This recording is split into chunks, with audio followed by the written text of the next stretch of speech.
बेटों की बहुएं थीं। 6 बहुओं के पीहर वाले बहुत धनी थे और भरे पूरे परिवार के थे। छोटी 7वीं बहू के परिवार में कोई भाई बहन और नहीं था तथा वह बहुत गरीब भी थे। इसी कारण 6 बहुओं के पीहर से बहुत सा दान दहेज आया था और उसके पश्चात भी उसके भाई जब तब बहुत सा सामान भी लाते रहते थे।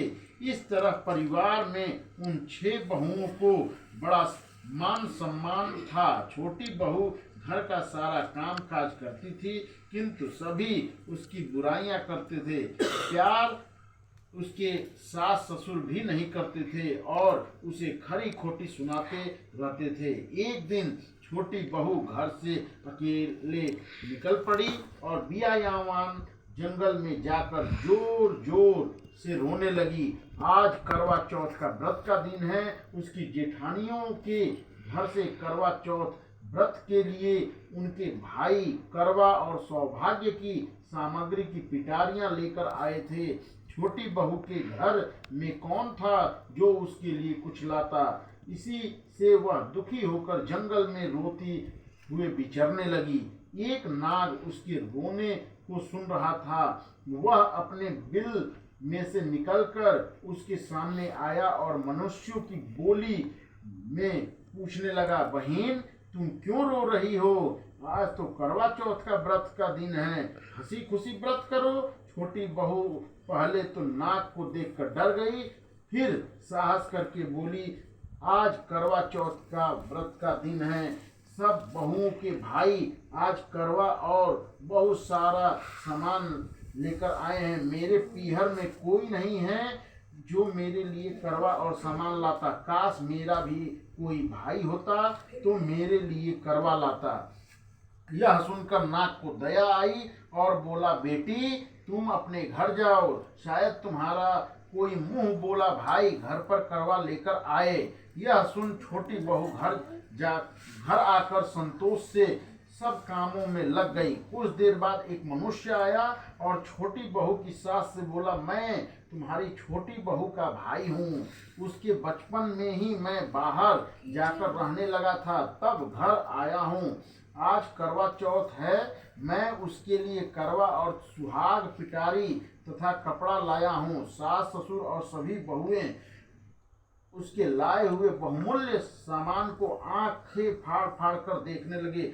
वाह, इतना सामान और इतना बेशकीमती! छोटी बहू ने प्रसन्न होकर अपने भाई का सत्कार किया और सास ससुर ने भी उसको प्रेम से भोजन आदि कराकर विश्राम करने को कहा।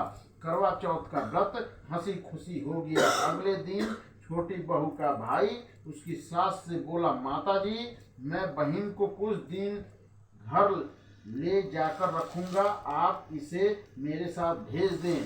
सास ने उसे प्रसन्नता पूर्वक उस भाई के साथ भेज दिया।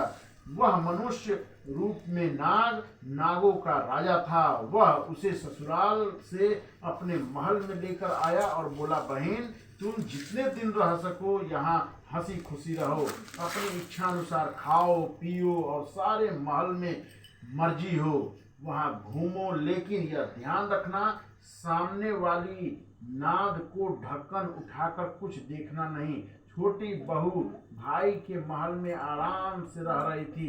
एक दिन जब भाई कहीं गया था तो उसने नाद का ढक्कन उठाकर देखने का विचार किया। उसने सूने महल में नाद के ढक्कन को उठाया तो उसमें नाग के बच्चे इधर उधर घूमते मिले।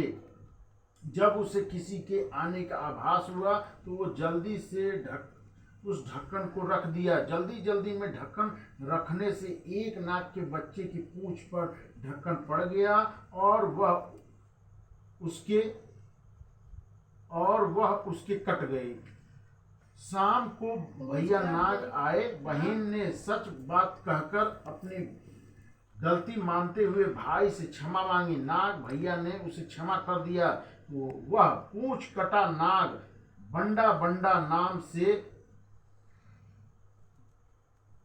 बड़ा चिढ़ता था। कटा हुआ है। उसने एक दिन नागिन माँ से पूछा उसकी पूंछ कैसे कटी। जब उसे मालूम हुआ कि उसकी बहन ने नाद का ढक्कन जल्दी जल्दी में रख दिया था तो उसकी पूंछ कट गई। बंडा बोला, मैं उससे बदला लूंगा, मैं कुछ नहीं जानता। माँ ने उसे समझाया कि यह गलती से हुआ है, जान कर तो नहीं किया था। बंडा बोला, यह मैं नहीं जानता, मैं उससे जरूर बदला लूंगा। एक दिन बंडा अपने बहन के घर चुपचाप पहुंचकर छिप गया और वह अवसर की ताक में था कि उसे काट कर घायल करे। कमरे में जहां बंडा छिपा था और छोटी बहू बैठी थी, वहीं उसकी सास आई और बातों ही बातों में उसने बहू से पूछा, बहू तुझे सबसे ज्यादा प्यारा भाई कौन लगता है। बहू ने तुरंत प्रसन्न होकर कहा, माताजी मुझे तो बंडा भैया सबसे प्यारा लगता है। बंडा यह बात सुन रहा था, वह सोचने लगा, मुझे धिक्कार है जो मैं अपने बहन को जानबूझकर काटने आ गया हूँ। वह वहां से चुपचाप लौटने लगा लौटने लगा, गलत है। तभी उसे याद आया कि कल करवा चौथ का व्रत होने वाला है। उसने वहां से लौटकर करवा चौथ अन्य ढेर सारा सामान इकट्ठा किया और बहन के घर लेकर पहुंच गया। बहन और उसकी सास ने उसका बहुत प्यार से स्वागत सत्कार किया। जब वह अपने घर पहुंचा तो माँ ने पूछा, क्या तुमने अपनी बहन से बदला ले लिया। बंडा बोला, माँ वह तो मुझे सबसे ज्यादा प्यार करती है, ऐसी बहन से कोई बदला लिया जाता है क्या। तो अब तो बंडा अपने बहन के घर हर करवा चौथ का करवा और अन्य सामान लेकर जाने लगा।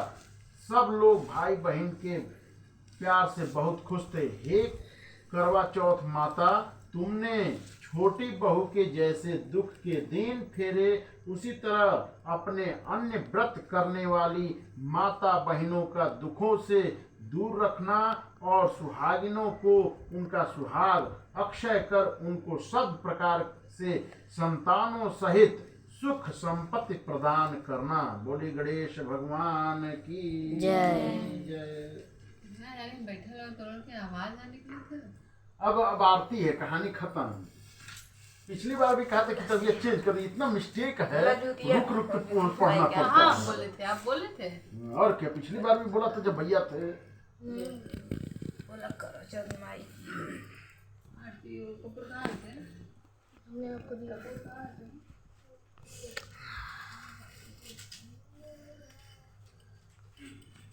भयंकर मिस्टेक है इसमें। अरे माई खा खा के पढ़ना पड़ रहा है। पंखा बंद करो अनु, पंखा बंद करो। चलिए अच्छा नेक्स्ट वाला दो। अरे श्रेयान क्या हुआ। ऐसे नहीं करते बाबू, पैर पे नहीं लगना चाहिए। पैर पे नहीं लगा। चल यार खड़ा कान में फटते से मर गए।